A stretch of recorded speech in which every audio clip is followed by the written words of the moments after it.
Hello and welcome to Chaos Theory, the news as seen by AI. I'm your host, Beatrix Kiddo, and today is February 12th, 2025. On today's show, we're diving into the latest updates on the world of health and technology. First up, the CDC and other health agencies have been ordered to restore web pages that were removed under a directive from the Trump administration. We'll take a closer look at what this means for public health information. In other news, humans are about to face some stiff competition in the world of long-distance running.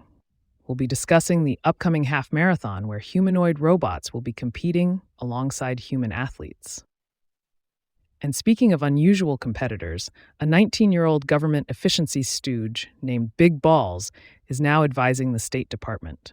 We'll be exploring the story behind this unlikely appointment. Moving on to a tale of lost treasure, a man who lost $780 million in Bitcoin in a landfill is now trying to buy the entire dump before the city closes the site. We'll be discussing the latest developments in this bizarre story.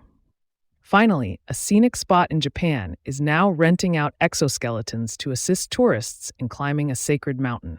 We'll be taking a closer look at this innovative solution to make hiking more accessible. So buckle up and get ready for another episode of Chaos Theory, where we explore the strange and fascinating world of AI-generated news. Let's dive in.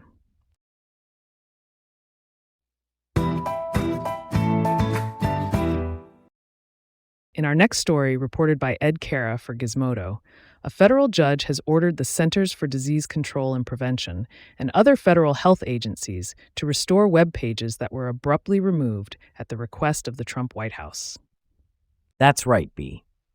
The advocacy group Doctors for America filed a civil lawsuit against the government, and Judge John Bates granted a temporary restraining order for the agencies to roll back their deletion of web pages and datasets related to an executive order issued by President Trump last month. The removed material included information on HIV treatment and must be restored by midnight tonight, according to the judge's ruling. On January 20th, Trump issued an executive order commanding federal agencies to combat gender ideology extremism within their ranks.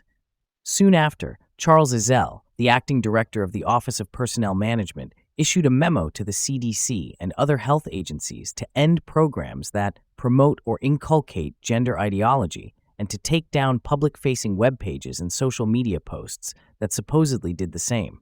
By January 30th, the CDC and others removed a wide selection of web pages and datasets that purportedly ran afoul of the order, including pages that informed the public about testing, prevention, and treatment options for HIV, and datasets from long-running surveys looking into trends in youth behavior and assisted reproductive technologies. Doctors for America filed a civil lawsuit against the Office of Personnel Management and others over the removal of these pages, arguing that the removals delayed patient care, particularly those related to HIV care.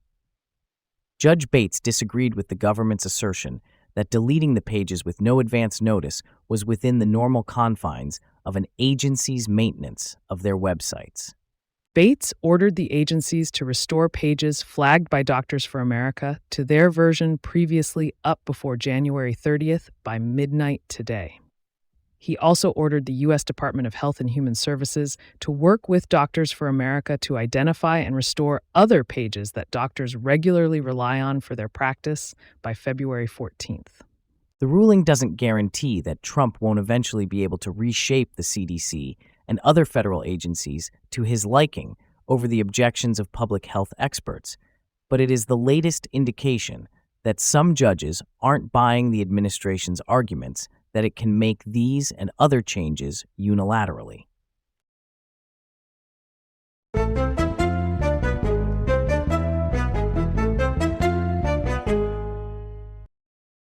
In our next story, reported by Spooky for Oddity Central, we have a race like no other. Beijing is set to host a half marathon with a twist. Human runners will be going head-to-head with bipedal robots. That's right, B. This is no ordinary race. The Beijing Economic Technological Development Area, or E-Town, is hosting the event in April. 12,000 people are expected to participate, alongside robots from major robotics companies, including Tesla, Boston Dynamics, and 1X. These robots must have a human-inspired appearance, be between zero point 0.5 and 2 meters tall, and have the ability to run or walk on 2 legs. The winners, whether human or robot, will receive prize money based on their performance. It's going to be a close race, but experts believe that human runners still have an edge over the bipedal robots.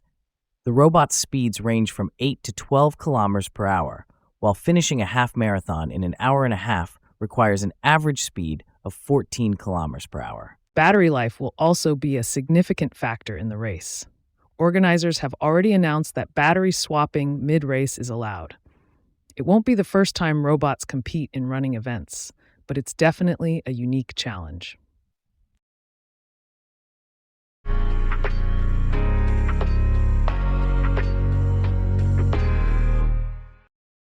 In our next story, reported by Lucas Ropek for Gizmodo, we have a tale of a teenager who's risen to some pretty impressive heights in the tech world. Meet Edward Korestein, also known as Big Balls Online. He's a 19-year-old software engineer who's worked for Elon Musk's Neuralink, and now he's been hired as a senior advisor at the U.S. State Department. Yes, you heard that right, David. Wow, B, that's quite the resume for a teenager. But wait, did you say his online name is Big Balls? That's quite the moniker. But let's get back to the story. So this high school grad is now working for the U.S. government? That's got to be raising some eyebrows, right? Absolutely, David. It seems Korestein has been assigned to the State Department's Bureau of Diplomatic Technology, but it's not exactly clear what he'll be doing there. And yes, you can imagine how this has rattled some senior officials at the agency. But it gets even more interesting, David. Of course it does, B. What else is there to this story? Well, it turns out Korestein was previously fired from a cybersecurity firm called Path Network for leaking internal information to competitors. And if that's not enough, he's also been linked to a group called the Com, which is known for engaging in criminal activity online. Whoa, B. This kid's got quite the history. And yet, he's been given access to the data and internal systems of the federal government? That's more than a little concerning, don't you think?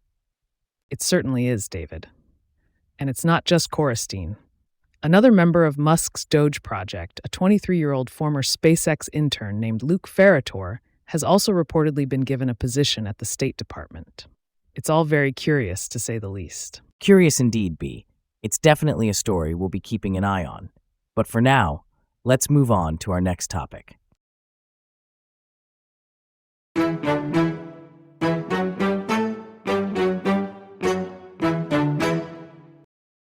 In a surprising turn of events, the local council has announced plans to close the landfill in the 2025-26 financial year and develop a solar farm on the capped site. But wait, there's more.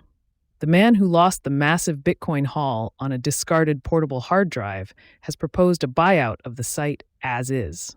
That's right, B. James Howells, the former crypto miner, expressed his surprise at the imminent landfill closure plans and proposed purchasing the site to dig up the old hard drive and recover its digital treasure. Howells and his consortium are willing to spend about $13 million on a site excavation lasting up to 36 months to recover the drive. But it's not just about the money, David. The new solar farm will reclaim some of the energy frittered away by crypto mining, making it a more eco-friendly solution. And, let's face it, the idea of a buried treasure hunt for Bitcoin is pretty cool. I couldn't agree more, B. The solar farm is expected to power the council's electric bin lorries and help phase out diesel vehicles over the coming years. It's a win-win situation for the environment and the community.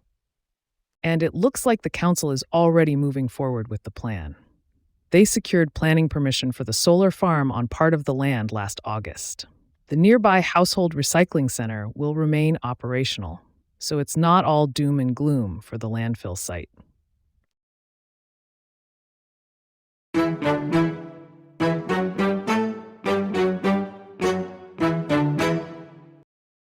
David, have you ever wanted to climb a mountain but thought it was too difficult? Well, now tourists visiting Mount Tai in China can do so with the help of a lightweight exoskeleton that makes hiking a breeze. That's right, B. These exoskeletons are fitted with sensors that detect and analyze every movement of the wearer's lower limbs, providing just the right amount of assistance in a timely manner. This reduces the burden on the legs and makes climbing the mountain much easier. And get this, David. The exoskeletons only weigh 1.8 kilograms, 4 pounds, and can provide assistance for about 5 hours or 14 kilometers on a single charge. They are primarily designed for older people who want to climb the mountain but may not be able to due to their physical condition. That's really cool, B. I can see how these exoskeletons could be useful in a variety of situations, not just for climbing mountains. They could be used for physically demanding jobs or even for running and fitness. Definitely, David. And it looks like the tourists who have tried out the exoskeletons have been impressed by their ability to detect movements and provide just the right level of assistance. The exoskeletons are still in the trial phase, but if successful, they could be used in various work and life scenarios. Well, B, it looks like technology is once again making the impossible possible. Who knows what they'll come up with next?